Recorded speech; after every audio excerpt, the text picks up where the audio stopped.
শিয়ালদার পর এবার হাওড়া স্টেশন। বুলডোজার নিয়ে হাওড়া স্টেশনের বাইরে জবরদখল করা জায়গা উচ্ছেদ করল রেল পুলিশ। এতদিন যারা স্টেশনের বাইরে রাস্তায় ফুটপাতে ডালা সাজিয়ে বসতেন, অনেকে অস্থায়ী দোকান দিয়ে দখল করেও বসেছিলেন, এবার তাদের উচ্ছেদ করল রেল পুলিশ। प्रशासन को प्रशासन का काम करने दीजिए, इधर भीड़ मत करिए, आगे मत जाइए।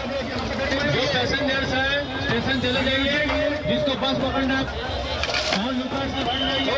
जो पैसेंजर्स है स्टेशन चले जाइए, जिसको बस पकड़ना बस पकड़िए। यहाँ कोई नाटक नहीं। আর বিস্তারিত জানিয়ে টেলিফোন লাইনে রয়েছেন প্রতিনিধি সৌমেন ভট্টাচার্য। সৌমেন, এই উচ্ছেদের পর স্বাভাবিকভাবে যাতায়াতের সুবিধা হচ্ছে যাত্রীদের, কি জানা যাচ্ছে যাদেরকে উচ্ছেদ করে দেওয়া হয়েছে?